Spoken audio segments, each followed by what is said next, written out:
Welcome to Sports Talk with Steve Jones, the daily talk show with the voice of Penn State football and men's basketball. You never know what special guest may stop on by any given day. Now here's the man of the hour, Mr. Steve Jones.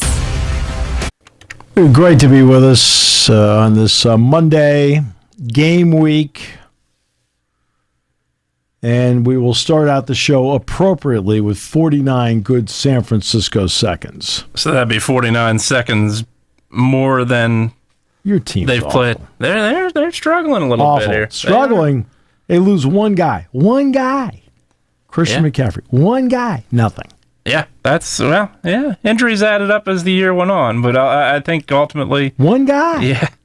He's not a lot. I tell you, he was healthy enough to do commercials. Oh, he was healthy enough to do quite a few commercials. Oh. Yeah, no doubt about it. You're so bitter. But, yeah, it's going to be an interesting offseason, I think.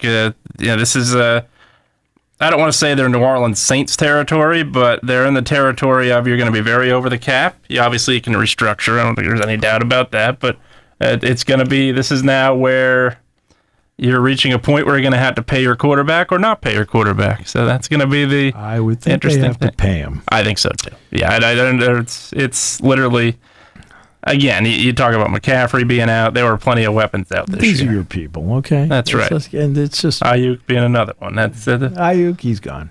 Yeah. No. I mean, you would not be shocked if another wide receiver that opens his mouth quite a bit is not in a 49ers uniform next year. Debo. I feel like there's a chance. I think you're ready to sell people down the road. Now, Doug Peterson out at Jacksonville. Yeah, not surprised. Gerard Mayo out. Yeah, that was a little bit of a surprise. No, it's not, because guess who they want? Yeah, they want Vrabel. They want Mike Vrabel. Absolutely. Okay?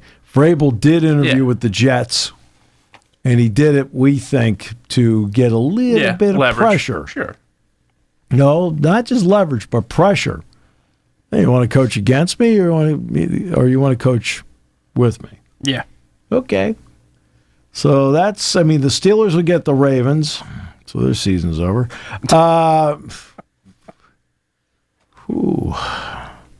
Especially how they've gone into the playoffs. To say they are backing in under construction would be the understatement of the year. Nobody backs into the playoffs. I always hate that. Sorry. It's a full body of work. Full body of work, absolutely. No. But nobody backs into it. That is one of the stupidest media things I hear. Oh, they backed in. You didn't back in. You had the best record to get in. They did, but the game in September counted like November. Now, if you want to say they're limping into the playoffs, absolutely, they are. And they are. Right? Yeah, again, we come up with stupid. I mean, I'm talking like I sit back so many times and go, so in other words, the games in September didn't count. The games in October didn't count. They did. Right? You got there because you got a better record. Sure. But that doesn't mean you didn't finish well. They didn't finish well at all. Finish well at all. You lose 4 straight, and offensively, they got major problems. That's backed in. Nobody backs into anything. Yeah. There's cats. The only time you back in is when you're going into a parking space. I usually go straight in. No, I know. I've seen you try to park. I mean, it's just one of the saddest things I've ever seen. It's unbelievable. You bring with it a wide variety of issues. I got to give you credit. That's right. I got to give you credit. You got a lot of issues. What? Was surprised the Jaguars retained Trent Baalke. That one was a little bit of a surprise, but yeah, firing Peterson, not a surprise. So we'll have Tony on a little bit later in the week. He's the play-by-play voice of Notre Dame. Interesting. Notre Dame is an interesting team. That if you listen to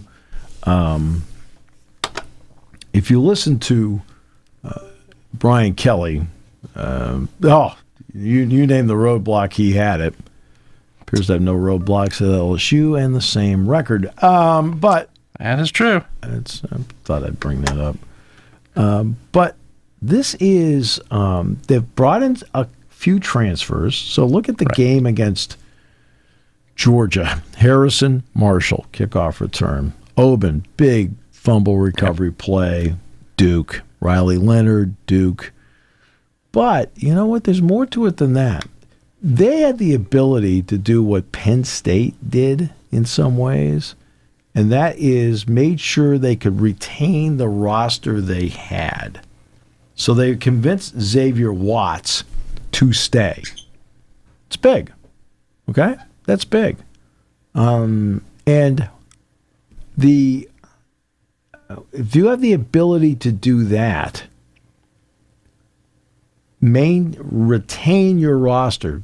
Ohio State did that. We talk about like Caleb Downs coming in and so forth, but they retained Emeka Egbuka. They retained Travion Henderson. Yes, they got Judkins to transfer in, Howard to transfer in, but they retained Travion Henderson. They retained Egbuka. They retained Tuliamalo. They retained Sawyer, Cody Simon, Denzel Burke.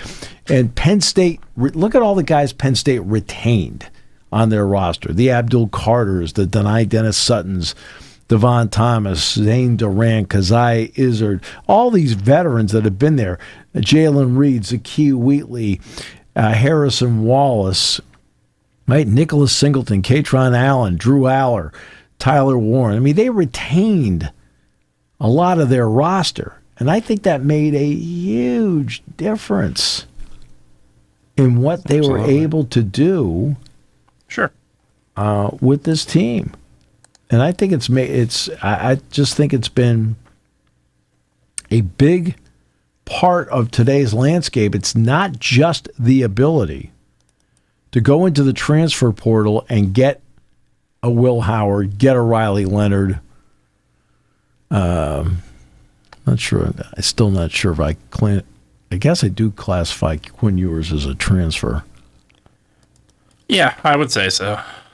You know, he speaks highly of you. Yeah. Folks in Texas don't speak highly of him, and he's their starting quarterback. It's 50-50. I think he's a good college quarterback. I do not think he is a great college quarterback. Not. Okay, that's my personal opinion. And that's, we'll get into more of this as time goes, but it is...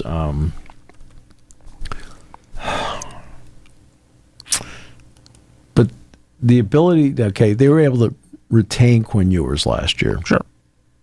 I have no idea if they retained Arch Manning or not. I don't know. I mean, he's in such a different category, in so many ways. I'm not really sure what to make of him. You know what I mean? Sure. Talented beyond words. No question about that. And it makes it the one school that is left that if the starting quarterback has a couple bad throws, that backup quarterback comes in. And that's where I think You're saying Devin Brown isn't pushing? Is that what you're Not saying? Not quite. You're not so quite. Negative. Yeah, not quite to the ability. But yeah, I think and they showed it in the Georgia game, obviously. They wanted to get something going, and just like that, Arch Manning comes in, didn't get anything going either. So I think that there's a lot that Texas can do that other schools probably can't. Yeah, Brown obviously is not at the level of Howard. And yeah, it's because Grunkmeyer is. Obviously, he's not at the level of Aller just yet. And I think when you look back on a lot of things, that's the advantage or disadvantage, however you look at it, that Texas has. Yeah. Yeah. I mean, it's all that. No question. But everybody, the four schools left, were able to keep the rosters. Yes. And that was the starting point for each one of the four. I mean, that's the starting point for each one of the four, that they were able to maintain their rosters. And you can't put a price on the ability to start with that foundation and then say, okay, now what do we need? That's the next part. What do we need? And then you can start solving problems. Yeah, absolutely. And I think that's a big part of it where, you look at what Ohio State did in the offseason. Yeah, you talked about Downs, you talked about a lot of the other guys that they brought in, but the biggest part of it was exactly that. You're able to keep, for the most part, almost your entire team together. Obviously, you lose Harrison, but you also bring in Jeremiah Smith, which I think has been a major part too. So to me, it starts with what you have, and you have coming back, because that's your nucleus, so to speak. I think when you look at it, you have guys that have been there, guys that can mentor the other guys. I'm sure Jeremiah Smith has learned a lot from Emeka Egbuka. I don't think there's any doubt about that. Yeah, I mean, I don't think there's any doubt about that.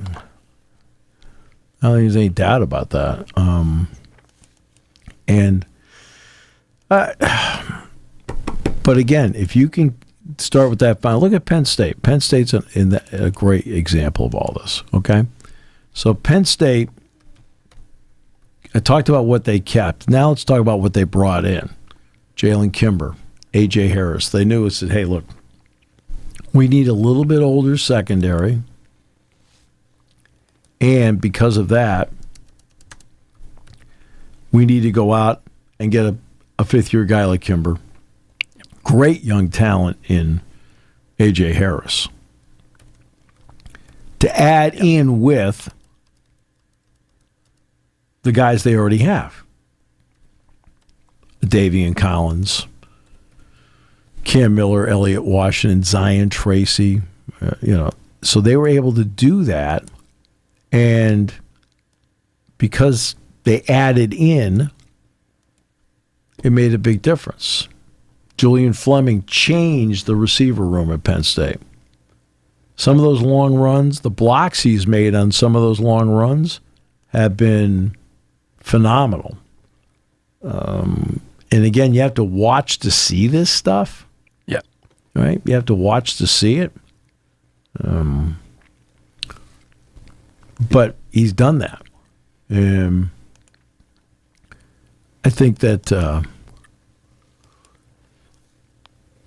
I mean, that's what you do with all these teams. All these teams are the same way in that regard. Yes. In their ability to, now, we all know who spent the most.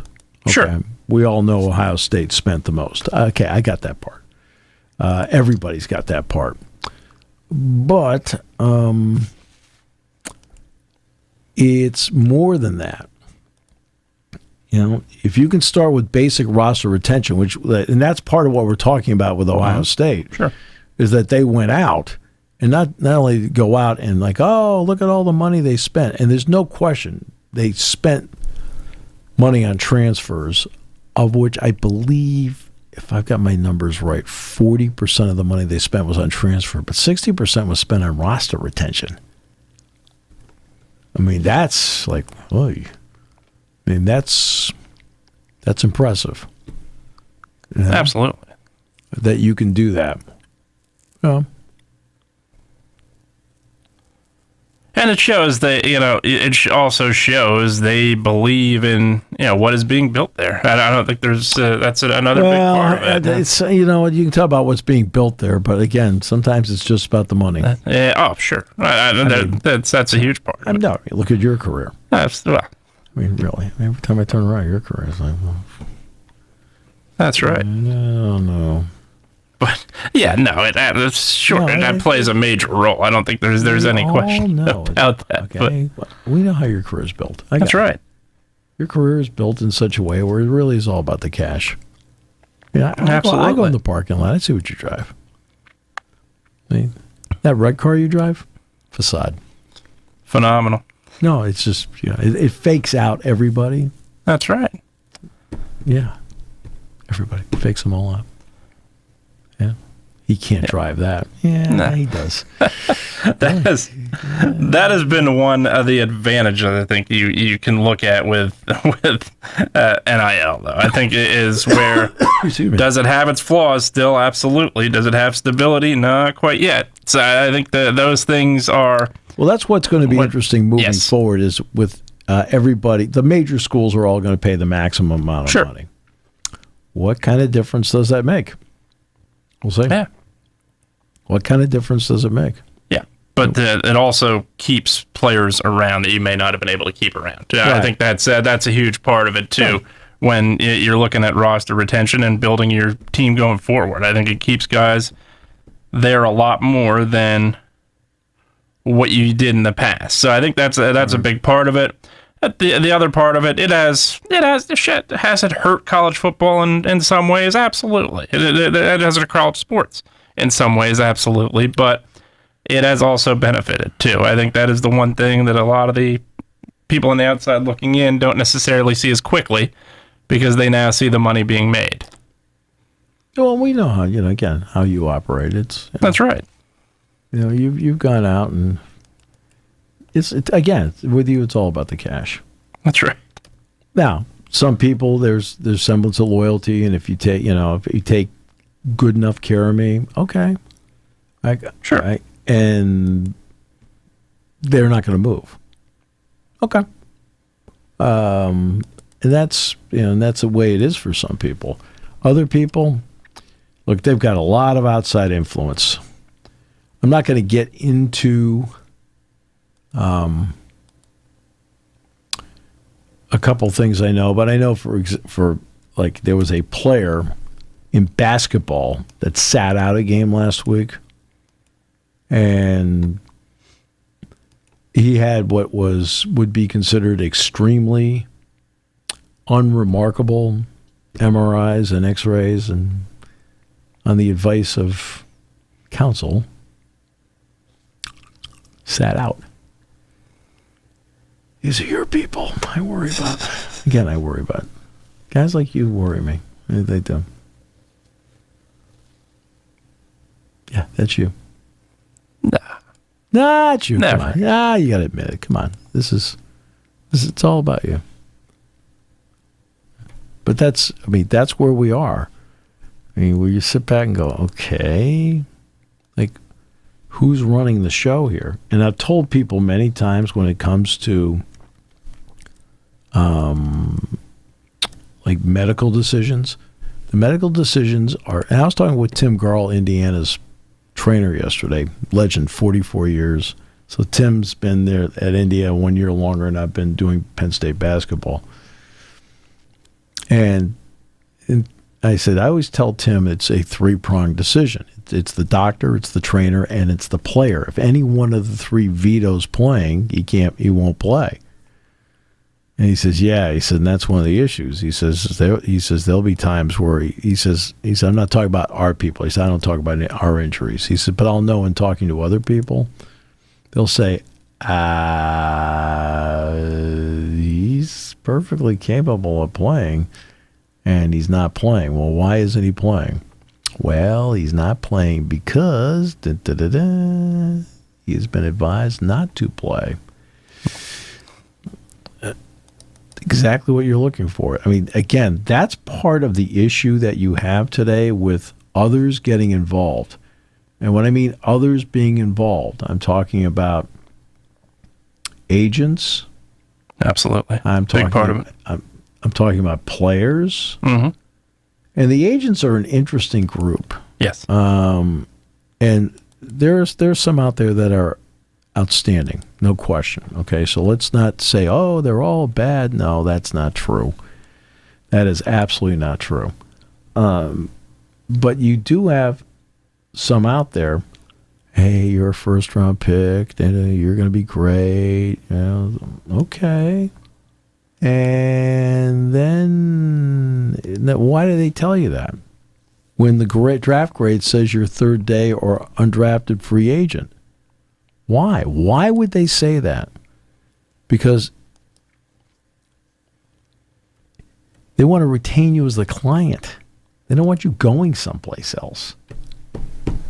They don't want you blowing up and going someplace else because they don't have enough. They're not personally secure in their own deal. Okay. And that's like, okay. That's the part that's like, you sit back and you just shake your head at all this stuff. Sure. And I don't know how to clean that up. I have no idea how to clean that up. I think it's definitely one of the tougher spots, without question, because even prior to NIL, more prevalent than ever. You saw this. You saw agents, especially in basketball.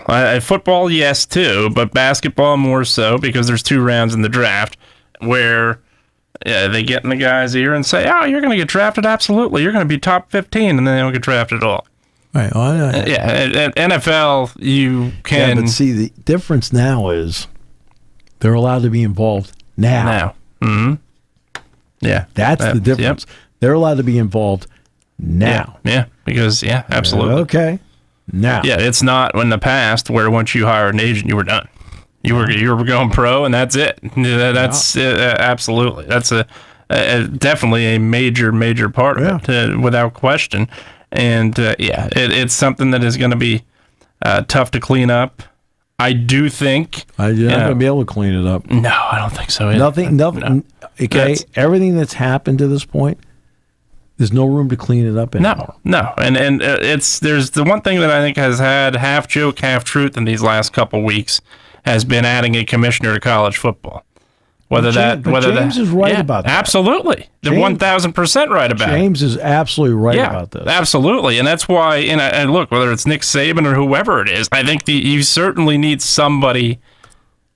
Well, to do something in that spot where you can, I don't want to say stabilize. I don't think you're going to stabilize it. It's going to take years upon years because you didn't necessarily have a structure to begin with on it, and that's taken years now. It should be Nick Saban in football, and it should be Mike Krzyzewski in basketball. Sure. I mean, to me, that's now whether they would want the pain. Yeah, I think of having to deal with. Right. And I think that's a big reason why the 2 of them have stepped down. It's obviously, NIL is a reason why I think a lot of coaches are not there now. And 2 of them are prime example.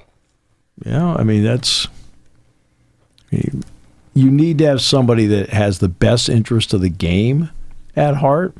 Yes, but also. Now, where that person happens to be, I don't know. Yeah. But even with NIL, best interest of the game, but also best interest of the players. And that's the other part of it where you have to be fair, I think, in a lot of aspects. And that's where, as a commissioner, that makes the job more difficult. But there's certain things that you have to put through. You're going to be in a playoff era, for example. Yeah. The SEC should not be playing 8 conference games, and the same story for the ACC. Yeah. They should not be playing 8 conference games. And that should be, from a commissioner's office, a push should be put on to tell them, hey, guys, we need to do it. We either all play 8 or we play 9. Right? Almost as simple as that. That we all play 8 or we all play 9. It's one of the 2. Okay? And that's... that's the kind of leadership you need in all this. Yeah. And that's what I'm talking about. That, decisions such as that, putting forward legislation that makes sense for everybody. Okay? I mean, across the board. NIL structure. You're going to have somebody that's going to, and you're going to have to be somebody that has to hire a lead negotiator to talk with whatever players association it happens to be, because you're going to have collective bargaining, right? And that, I think a lot of people don't understand that that's like a big part of this. You need to have collective bargaining in all this, and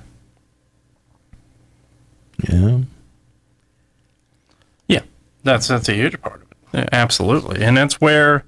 Like there's cliches or half reality, I think, when you look at it with college sports nowadays, where they I'm sorry, I thought we were talking about your career. That too. I heard half reality. Half reality. That's too much reality for my career. But I think when you look at fans on the outside looking in, and look, fans are a big part of this. They're paying the salaries. Of course they are. In a big way. Sure. Look, the fans mean so much to completely. All this. And when they say college sports is free agency now, college sports is a business, college sports is it, to a way it is. Absolutely. And this is why, in a big part, you need that collective bargaining. You need it in a lot of ways. That's another way you need it. Yeah. Yeah. Oh.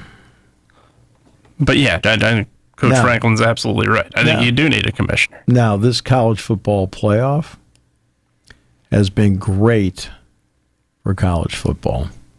Certainly. Now, the tragedy in New Orleans, I have no idea what the TV ratings were for playing a 4 o'clock in the afternoon game, which would be 1 o'clock Pacific time. Yes. I mean, but you had to do it. Yeah. All right, you had to do it. I mean, because, real life and tragedy outweighs everything. No question. 1,000%. Yeah. Yeah. And you also listened to everyone involved, which I think was also a big part of it. But on a side note, and it's a side note, okay, let's see what this did for the TV ratings. But you would think the TV ratings for all this would be pretty darn good across the boards. Absolutely. I think, obviously, with it being January 2nd, you're a little bit outside of the holiday, but I still think rating-wise, it was Notre Dame. Exactly. Hey, Georgia. Exactly. Okay. Yeah, Notre Dame is always going to be that huge draw. There's no question about it. Whether you love them, whether you hate them, they are the biggest brand. There's not a doubt about it. No doubt. And they're always going to draw. All right. Penn State, Boise State probably did pretty well. Yeah, especially, on absolutely. New Year's Eve. New Year's Eve normally is not the best. The Rose Bowl probably did great, at least to start, because it's the Rose Bowl. In fact, it's a playoff game. Yes. And people watch that game to begin with. Probably did really well. Peach Bowl, I'm sure, did fine. Texas draws really well. Yes. To its credit. Yeah, the Rose Bowl's in a perfect spot too, where you're in that 5 o'clock slot where people have already. New Year's is not completely similar to Christmas, but in a way, it's always going to be there. By the way, the Rose Bowl's not always moving. Right. Yeah, and they that's are not going to be a part of the semifinals. I'm happy it's not. It's it's obviously it should get the recognition, but I like where it's in 5 o'clock spot. It's the recognize where it is. That absolutely. All right. But. I think New Year's is in ways is a lot like Christmas. By 5 o'clock, you're kind of settled in, you're settling down. So absolutely, I think the ratings for that game are great. I think they're probably terrific. Yeah, and New Year's Eve, I think the huge advantage you have, and this is where I think Major League Baseball should be opening their eyes a little bit. I think college basketball should be opening their eyes a little bit, is where you started that game, which was 7:30. I think that was a big part of it too, where you don't have a 9:08 tip-off or an 8:47 kickoff. Those are too late on a night like that. I mean, the national championship game for college basketball starts at 9:22. After 9 o'clock. Yeah. 9:22. Yeah, too late. Every year. Way too late. It's one thing if we're talking the Olympics and they're who knows what country. You may not completely have control over when you started on NBC then. But in the case of the Final Four being in Lucas Oil Stadium or New Orleans, you have complete control over when you could start that. Right. Yeah, and you started at 9:22. It's too late. I mean, that always bugged me. It completely bugs me. And it Major League Baseball listened for a year or two there. And, 2009, 2010, they started the World Series early. Yep. They also threw the first pitch right away. And that's bumped the ratings up a little bit. And I think that's where, look, baseball ratings are down to begin with. I think that's what you got to do. You have to keep all of your audience in mind. Right. And that's where I think a lot of these people don't do. And I think that's the huge advantage that New Year's Eve game had. You knew, barring a triple overtime classic, you were probably going to be able to have New Year's festivities and still see that game. Right. And 1 o'clock game New Year's Day, that's going to do well. Yeah. Because people are at that point, it's a little bit later in the day. I think in terms of how they plan this out, I give them credit. I think the planning out has been pretty good. Pretty good. Not bad. And I give them a lot of credit for that. So, hey, we'll see. moving forward, what happens. Notre Dame, we talked about the ability to keep their players. I think that's really an important part of all this. Roster retention, which we've talked about. The roster retention is the part nobody ever talks about. I mean, nobody ever talks about that. No. And that's where a lot of this has come into play. All right, so basketball yesterday, you can't get outscored 43-19 at the two lines. You just can't. Yeah. And I know they gave themselves a chance to win, but I don't know. I know you gave yourself a chance to win, but it's just that's too big a hill to climb. Absolutely, in my opinion. And they have really struggled shooting the ball for about 4 games now. Yeah, started at the Rutgers game. Yeah. I mean, like, I'm talking threes. Yeah. I mean, Absolutely. threes. I mean, like, they have a lot of really good shooters on this team. A lot of really good shooters. And collectively, all at once, that part has slowed down. Yep. And like,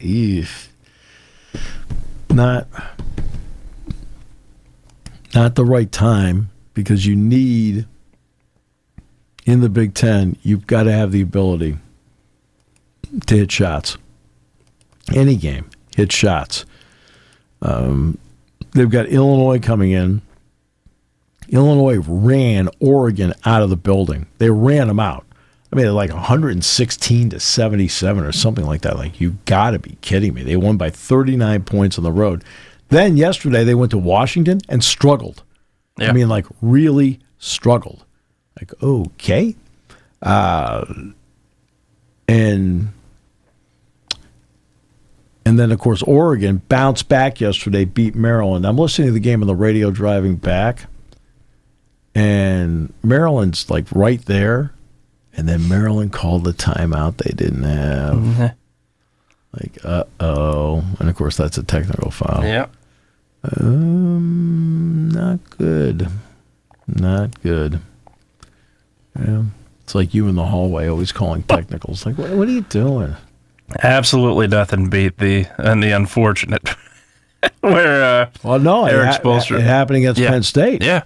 Happened against Penn State. Mick Kilgore did it for Temple. Yep. He called a timeout Temple didn't have, and Penn State was able to get 2 free throws plus the ball. A lot of times in the Atlantic 10 tournament, it was at the Palestra of all places. And a lot of times it's instinct. And it's, Chris Webber obviously is the most noted one, without question. We all know that. But, it is... there are a lot of people that criticize that have never been on that court, that don't understand the instinct at times when you're down 2 points, game's on the line. See, you have to know the situation. That you don't take that away. I don't defend it, but you also sometimes instinct gets the best of you, and you call timeout. I like to point out they all speak highly of you. The Fab Five doesn't speak highly of too many people but themselves. But other than that, you're just the worst. What are you doing? I'll tell you. Well, Chris Webber, in his defense, also traveled on that play in the worst possible way, and they didn't call it. Everything with you is so negative. Yeah. So negative. But Eric, do you wake up negative? No. Are you sure? No. But Eric Spoelstra, when he called the timeout he didn't have a couple weeks ago, probably 2 months ago by now. Literally, the announcer legitimately. The one local announcer legitimately did not recognize what the 4-letter network was doing by putting Chris Webber's face. Weber happened to be at the game. They put Chris Webber there before. That's something that does not happen before. You don't see it after the show at Chris Webber. She, unfortunately, to her credit, just did not put 2 and 2 together. Shocking. ESPN did not put 2 and 2 together. No, I'm shocked. Whoever was at the controls certainly knew, but one other person wasn't in on it. ESPN didn't know. Yeah, interesting. Yeah, shocking. Shocking. Your people. Now the Fab Five can legally be paid. How about that? Oh, listen to you. Everything about you. You're just out there just... Yeah, I mean, you're just killing everybody today. My goodness, your team doesn't make the playoffs. You're just so bitter. I don't know. I think you're bitter. Cameron Indoor might have just given me a standing ovation. You're for that bitter. Come on. That's who you are. You're bitter. Admit it. That's right. You can admit you're bitter. Come on. Right? That was a team barely made it to that game against North Carolina. You go back to that. Kentucky took them to the wire in that Final Four. Yeah. And probably should have beat them. Yeah. And then Mashburn obviously fouls out. I think that was absolutely should have beat them. Yeah. Didn't. No. See, again, your ability to talk about people who back into things. That's right. Shoulda, woulda, coulda. That's right. And which team scored more points? That's right. That was the Wolverines. Do you know which team in the game scored more points? They did score more points. Not a national title game. They never scored more points. For friends. 2 national title games they played and they did not score more points. Asking you for friends. But, in the end, who scored more points? Yeah. That was absolutely a great game. Do you understand how results That's usually happen? how it works, yeah. And I'm just asking, asking you for friends. I always listened to Mike Dick on NFL Countdown years ago. He used to tell me that. He used to tell me they got to score more points. If they don't score more points, they're not going to win the game. I mean, these are your people. That's one of the that's one of the legendary coaches of Chicago. Bears would probably love to have him back right now. They won yesterday. But again, Jordan Love didn't play yesterday, so. No, he left early. Yeah, obviously with the elbow or arm hand injury. You okay? Yeah, he's fine. Yeah. In that case, obviously, do you want the higher seed? Sure, you'd love the higher seed, but you're in the playoffs. Yeah, they got to play. I think that's. I mean, they have to play Philadelphia now at Philadelphia. I will not, as I pointed out to you earlier, I will not see. Yeah. I might see the fourth quarter of the Steeler game, but they're just not playing well. No, they're not. No, they're absolutely not. And playing well. Yeah, felt like they slowly were ready to flip that switch at the second half on Saturday night, but then it just I don't know. couldn't You know do what? I watched that game down in Philadelphia. And Pickens has to hold on to the ball. I think that's problem number one. Yeah, but again, you can't do what he does. I mean, and then expect the crowd to be on your side. No. The crowd's not on your side. Not in that case. Yeah, but the crowd's not on your side. No. They're just not. No, absolutely not. And that's the difference between him and Pat Freiermuth. They sympathize when Pat Freiermuth's not able to make that catch. Freiermuth's the only one that was catching the ball. He catches the ball and he plays hard every freaking game. Yeah. Does not complain. That's where the difference is. Yeah, and it is a huge difference. Yeah, it's a major difference. And are the Steelers better with Russell Wilson at quarterback? Yes, I think a little better. No, are they? Is it the case of having Peyton Manning and Jim Sorgi? No, there's not that much of a difference. But I think very clearly they're better because they can move the football a little better. But still, offensively, they've got problems. Well, let's start with this. They never really had their offensive line this year. No. I mean, they drafted the kid out of Washington. He never played, right? No. Right? It's true. So Dan Moore was the left tackle. I'm not going to put all this on Dan Moore. That's not right. It's not fair. But when you have a left tackle problem, and he got repeatedly beat. I mean, Hendrickson couldn't wait to line up. And Hendrickson, I believe he led the league in sacks this year. Mm-hmm. I know you keep telling me that Nick Bosa did, and but I keep telling you that one of the keys is to show up to work. He didn't show up a couple games there. Oh, your team is just, I got to give you credit. Your team's a mess. Yeah, a little bit of one. A little. Well, mercy me. But he led the league in sacks. And he had no chance to stop him. But I also felt like Wilson didn't throw the ball accurately on Saturday night. I thought that was also a big issue. And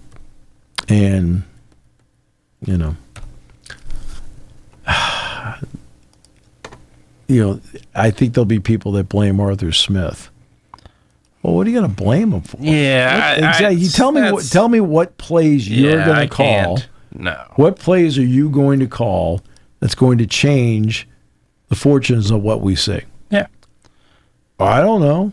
Especially the fact that, granted, you weren't doing it, you didn't do it at will, but you were running the football that night too, a little bit. Ran the ball decently. Yeah, exactly. And decently enough that you could get the offense in rhythm, and they just couldn't.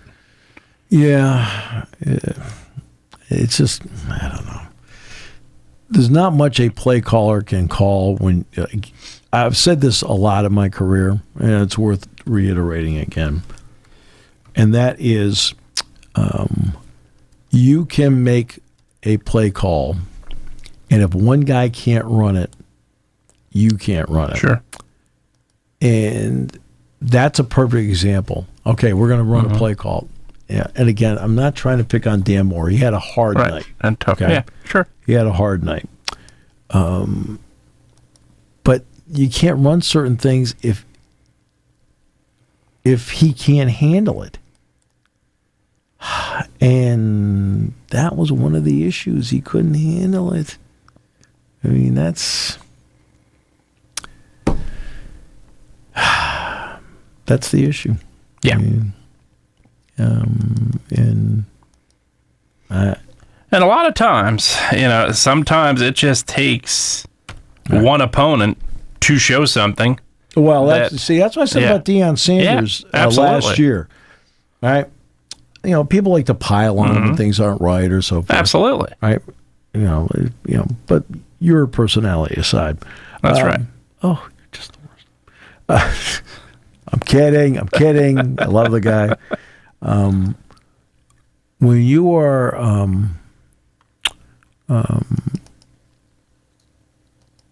in that spot, you just can't make magic. No. Right? No, you can't. There's no magic bullet play call that's going to change everything for you. It's just not. No, and at some point, good teams are going to figure out your flaws. And that's absolutely. Deion Sanders was able, with his staff, for the first 3 games to really mask their deficiencies. Yeah. But the problem is, as each game goes by, guess what? Yeah. Everybody has more tape. Yeah. Okay, great.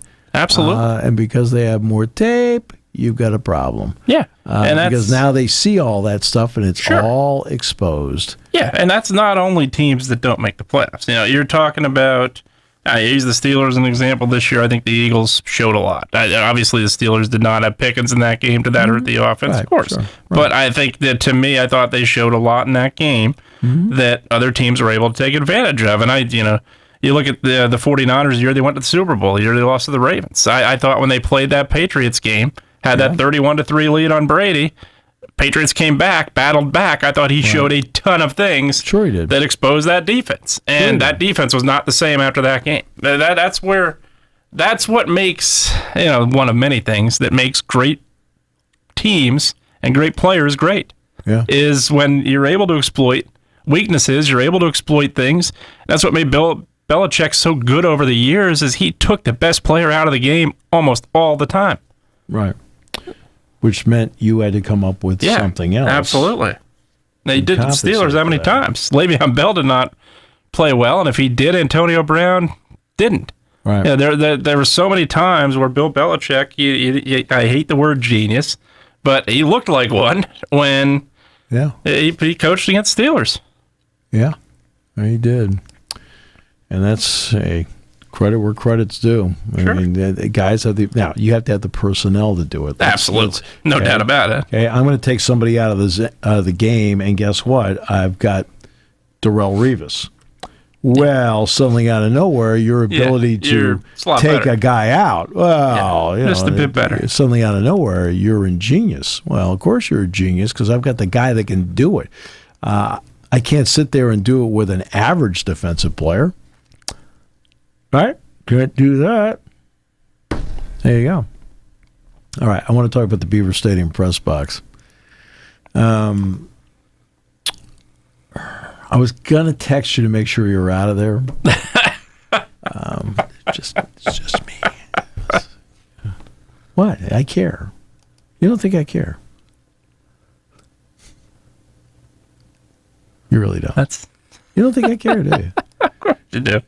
That is the first time. Believe it or not, the first time I have seen an implosion. I never seen one either. That is literally the first time. It was interesting, like, when you're ground level, you really can't see it. No. And then when I went back and looked at the video of it from a drone, sure, it was all on the bottom. And then it fell back. Yep. Like, okay. And it was very impressive. That was. Yeah. Very impressive. And I got a text from Chris Wheeler, who did the Phillies for 37 years. Mm-hmm. So did you feel a little sad when the press box went down, or were you like me when they blew up the vet? It was. And you know what? It's interesting. Like, a lot of people said, how nostalgic were you? And the odd thing is, I wasn't. I wasn't either. Yeah, and you obviously did a lot more than I was. But yeah, that absolutely. I mean, I know I spent in my lifetime 45 seasons, actually more than that, 47 seasons there, including a couple of years in college. Yep. 47 seasons I spent in that press box. So that's 47 years of my life.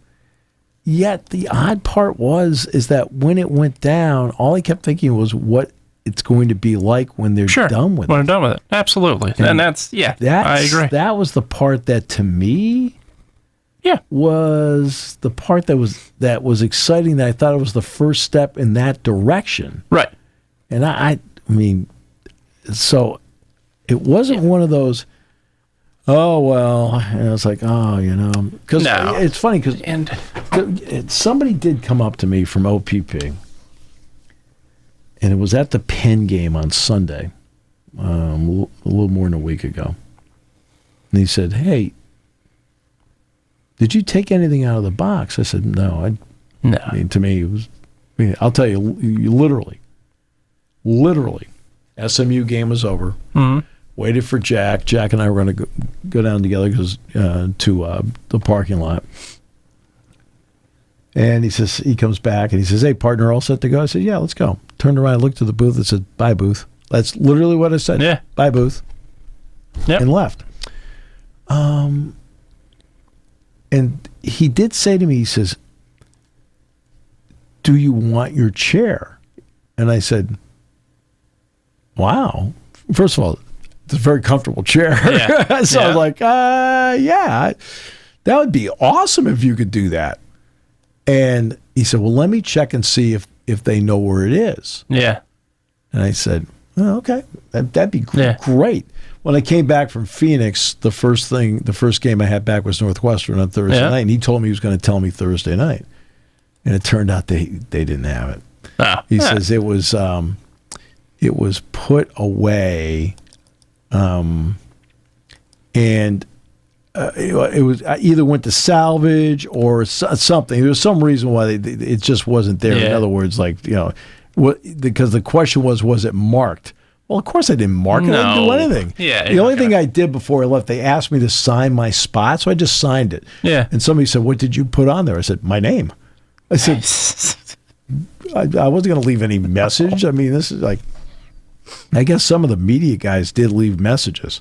Yeah, I did not go over. I'm talking Maryland like game. This is after the last two games. Was it SMU or Maryland? I think it was Maryland. Yeah, Maryland. I remember. Kincaid called everybody over, and I did not go over. I didn't know what they did, but I had heard they did that.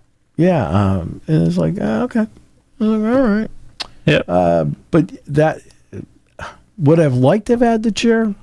Sure. In retrospect, because I sat in that chair for so many years. Sure. Okay, now it wasn't the same chair the entire time, but the last few years we had this is this comfy, nice, and would just be nice nostalgically to have it because that's what I sat in all these years. And it's just kind of a bummer they couldn't. I should have thought it's something I didn't think of. I didn't think of it. Sure. But when they brought the thing down. I was like, okay. We're done. Yeah. And I know what they're going to do, and what they're going to do with us. Based on what I've been told in the last conversation I had on this was Saturday, they're going to put a broadcast level in. In TV, the 2 radios are going to be there, and it's going to be spectacular. Nice. I just have to somehow make it to that point. I don't. Yeah, there you go. I feel pretty good right now. There you go. We'll see. But yeah. I think that was the only thing. And when Right. it went down, it's like, oh, I'm like going, no, what's weird is I felt nothing. No, and that's... I mean, and I know I spent all this time in there, but it was like, okay. Yeah, exactly. I just thought it was the next step toward... Yeah. Yeah, because my Big Ten brethren were texting me all over the place. Paul Keels, Don Fisher, Matt LePay, Brian Barnhart, Wes Durham from the ACC Network, Mike Grimm from Minnesota, right? And I told them, they said, Don Fisher, well, it's about time. He says, I guess you could say the same thing about IU's press box too. No. Right? And yes. And I had Yes. said, and I had said to, okay, he'll sit down with you guys. Coach Doherty will call in. Okay, whatever. I have no idea what's going on. So I went out there and I said, the biggest problem I have with the 4 West Coast schools coming in, it says Penn State fell from 14th to 18th with the press box. I said, I was kidding with everybody. Right. But this is now it's going to go be the best. Yeah, absolutely. It's going to be the best. And it's more than just, and this has nothing to do with what we do. Sure. All those people sitting on the west side, your comfort and amenities are all going to change for the better. I agree. Right? And that's what it's all about. What can you do to make the experience for the fan that makes all the extra steps? And I've outlined it how many times. I mean, I'm not going to, in the limited time we have here at the end, we got 90 seconds. And I know that everybody wants to hear what you think. I'm joking. Okay. The long list of things, all the effort and money it takes to attend games and do it 7 times a year, they deserve the best. They deserve the best in concessions, the best in bathrooms, the best seating arrangement, the best entrance in, the best ease of exit out. I mean, all these things that you deserve, have earned as a fan because you're putting your hard-earned money and investing it and saying that my entertainment option is Penn State football. Yeah. And all this being done over there, sure, will it help recruiting? Can they put conferences in there and things like that? Yes, it does all of that. But in the end, it's about making the experience for the fan who pays the freight to have the best experience possible. All right? Now, we're the beneficiaries of it, that we're going to get a broadcast level, new booth, the whole thing. That's great. Okay? But it's about the fans. We just happen to be people that out of pure happenstance are going to end up in a better situation, right? Because all of you are going to get a better situation. Yeah. Absolutely. Did you sign you didn't sign your... I did not. Yeah, I didn't go over. And we got called over, and I can't remember what I was doing, but I did not go over. Oh, I know what you were doing. A little sheet with some numbers on it. No. You've never bet in your life, okay? Not on a game, no. No. My goodness. Not on one I covered, not on one I didn't cover. Neither one. Everybody knows, just so everybody knows. I mean, that's never been... he and I are the same way. We've never bet a dime on anything in our lives. No. I've scratched a lottery ticket, I can admit to that, but that's about it. Yes, I know. We've seen the remnants all over the floor. You haven't scratched a lottery ticket. It looks like you scratched about 50 of them. 50,000 of them? I never understand how people stay at that machine for an hour plus. I'm like, man, I hope you're winning, pal. It's addictive. It is. Like Sure anything. it is. Sure it is. It's addictive Absolutely. like anything. And those same people are saying, I don't understand how you're opening baseball cards. So it's the same way. What's the best baseball card you have? Best card I own. Best baseball card I own. I have a couple Mantles. Do have a Jordan rookie in basketball. I've got a Mantle, yeah. Yep. That's Best. Yeah, basketball is definitely the Jordan best rookie. football one I have? Jim Brown. The rookie? Oh, that's a good one. Not the rookie card, just the Jim Brown card. It's a good one. Yeah, I do have a Montana rookie. That is my favorite card, football-wise, without question. Hockey, I have Bobby Orr. Nice. And in basketball, I've got Will Chamberlain. Basketball, I pull out of a pack, got a Caitlin Clark autograph. That's probably one of my favorites just because I pulled it out of a pack. Mm-hmm. Yeah. Oh. Yeah. Yeah. Card collection. Absolutely. All right. We have some guests coming up this week. We'll have Neil Coulong on this week. We'll have, I think, Nate Bauer on this week. Nice. Tony Simeone, the play-by-play voice of Notre Dame, will join us. His first year doing the games. Yeah. I mean, he's been there, but it's his first year doing play-by-play announcer. Yeah. Right? Kind of want to pull him inside and say, well, he isn't always like this. But he knows. And Tony's a good guy, does a great job. So those are all the guests. At least that's a partial list of guests. We'll have Rob King on this week. Nice. Getting ready Great for guy. the Ravens. And yeah. And I'm going to Miami tomorrow. All right. Yeah. I was a little bothered by the envelope with the cash in it that you left there. It's something about highlight. I don't know what that is. Yeah. Well. If you could make it to the Fronton and place like this on Joey. Yeah. Like, what? What are we doing? In Connecticut, they actually brought highlight to Connecticut. When I was a teenager, they had 3 Frontons in the state. Gee. Like, the people would go because back then there was no lottery in Connecticut. Sure. Nothing. No. All right. And technically, there's really still nothing to bet on in Connecticut. No, I'm just kidding. Right. But, like, people would go and they Saturday nights, they go to, like, Hartford. Let's go to the Fronton. They have 3 in the state. Highlight. Like, and they had a dog track. Nice. They had a dog track, in the eastern part of the state, right on the Rhode Island border, Plainfield. I don't know. Don't know. All right. I shall return. All right. On camera. I don't know if that means anything to anybody. It scares the living daylights out of most people. Right? I mean, now that you've got your haircut. That's right. Look at all the text messages. I mean, I know. my phone blew up. They all want your number.